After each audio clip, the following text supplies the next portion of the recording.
Welcome back to my YouTube channel Banjara official 2313. ఎవరైనా కొత్తగా మన ఛానల్ని చూస్తున్నట్టయితే లైక్ చేయండి, షేర్ చేయండి, సబ్స్క్రైబ్ చేసుకోండి ఫ్రెండ్స్ ప్లీజ్. ఈరోజైతే బయట వెదర్ చాలా అంటే చాలా ఘోరంగా ఉంది. 3 రోజుల నుంచి కంటిన్యూగా వర్షం పడుతూనే ఉంది.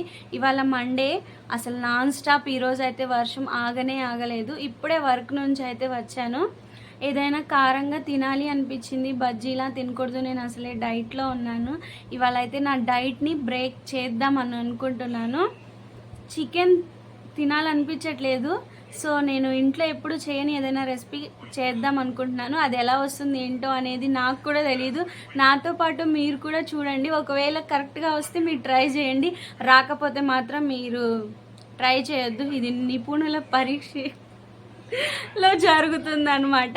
నేను ఈరోజు ఎగ్ నూడిల్స్ అయితే చేస్తున్నాను. అచ్చం స్ట్రీట్ ఫుడ్లో ఉంటాయి కదా, ఆ స్టైల్లో చేద్దాం అనుకుంటున్నాను. అలా వస్తుందో లేదో దేవుడి దయ వల్ల మంచిగా రావాలి అని నేను కోరుకుంటున్నాను. అంతా ఆయన దయ అనమాట.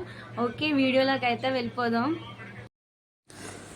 నూడిల్స్ ఉడకబెట్టడానికి ఫస్ట్ అయితే ఒక గిన్నె తీసుకొని అందులో వాటర్ అయితే పోసుకున్నానండి. ఇప్పుడైతే స్టవ్ మీద పెట్టుకొని దాంట్లో కొంచెం సాల్ట్ అండ్ ఆయిల్ అయితే వేసుకొని ఉడకబెట్టానండి. ఉడికే టైంలో అయితే నూడిల్స్ని అయితే దాంట్లో వేసుకోవాలి. ఇది మనకు బయట దొరుకుతుంది సూపర్ మార్కెట్లో, 80 రూపీస్ అనమాట ఒక ప్యాకెట్. అందులో 6 ఉంటాయి. ఇది ఒక్కొక్కటి వచ్చి ఇద్దరికి సరిపోతుంది. నాకు తెలియక నేనైతే ఎక్కువ వేసేసాను అనమాట. తర్వాత క్యారెట్, బీన్స్, కరివేపాకు, కొత్తిమీర, క్యాప్సికము, క్యాబేజు, కొన్ని గ్రీన్ చిల్లీ అయితే కట్ చేసుకున్నాను.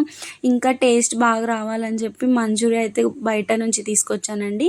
ఇంకా ఈ పొళ్ళు అయితే garam masala, chicken masala, pepper powder, Maggi masala, soya sauce, tomato sauce, 3 గుడ్లు తీసుకున్నాను. ఇప్పుడైతే నేను చూస్తున్నాను అనమాట. ఎక్కువ టైం పట్టదండి నూడిల్స్ ఉడకడానికి, జస్ట్ 5 మినిట్స్లో అయిపోతుంది. 75% మాత్రమే దాన్ని ఉడకబెట్టి ఒక జల్లెడ గిన్నెలో అయితే వేసుకోవాలండి. జల్లెడ గిన్నెలో వేసిన తర్వాత చల్లటి నీళ్ళు అయితే వేసుకొని ఫ్యాన్ కింద అయితే పెట్టుకోవాలండి. ఆ వాటర్ అంతా పోయి అందులో తడి అనేది లేకుండా డ్రై అయ్యి చాలా బాగుంటుందన్నమాట. పొడి పొడిలాడుతూ ఉంటుంది. ఇప్పుడైతే ఒక కడాయి అయితే తీసుకున్నాను. మీ దగ్గర ఉంటే పెద్ద కడాయి యూజ్ చేయండి. నాకైతే ఇది చిన్నది అయిపోయింది. నేను ఇంకొక దాంట్లో కూడా చేశాను అనమాట. సరిపోక ఎంత తిప్పితే అంత టేస్ట్ వస్తుంది. ఇప్పుడైతే నేను ఆయిల్ అయితే పోసుకొని ఆయిల్ హీట్ అక్కగానే మంచూరియా అయితే నా దగ్గర ఉంది కదండి, నేను మంచూరియా వేసుకున్నాను. మంచూరియాని కొంచెం రోస్ట్ చేసిన తర్వాత గుడ్లు అయితే వేసుకున్నానండి. గుడ్డు కూడా కాస్త మగ్గిన తర్వాత ఇంకా వెజిటేబుల్స్ అయితే వేసుకొని మగ్గబెట్టుకున్నాను. అవి కూడా మగ్గిన తర్వాత నూడిల్స్ అయితే వేసానండి. నూడిల్స్ వేసిన తర్వాత మసాలాలన్నీ వేసుకొని చక్కగా చాలా నీట్గా కలిపానండి. ఎంత బాగా కలిపితే అంత బాగుంటుంది. మరి చెయ్యి కూడా నొప్పి వచ్చింది. ఫ్రైడ్ రైస్ లాగా అయితే నూడిల్స్ కాదండి, కలపడం చాలా కష్టం నూడిల్స్ని. ఒకవేళ ఎలా పడితే అలా కలిపేసామనుకోండి మొత్తం నుజ్జు నుజ్జు అయిపోతుంది. చాలా జాగ్రత్తగా మంచిగా కలపాలన్నమాట. ఇంకా అలా కలిపేసి లాస్ట్లో ఫైనల్గా కొంచెం కరివేపాకు అండ్ కొంచెం పుదీనా కూడా వేసుకొని ఇంకా దింపేశాను. టేస్ట్ అయితే ఎలా వస్తుందో ఏంటో అనుకున్నాను కానండి, అద్భుతంగా ఉందండి. ఎంత బాగుందో. అది నేను డే టైంలో చేసుంటే ఇంకొంచెం ఎక్కువగా తినేదాన్ని. కాకపోతే ఈవినింగ్ చేశాను కాబట్టి లైట్గా తిన్నాను. అది అన్హెల్దీ అని తెలుసు, కానీ మన ఇంట్లో చేసుకుంటున్నాం కాబట్టి కొంచెం హెల్దీగానే తినొచ్చని చేశానన్నమాట.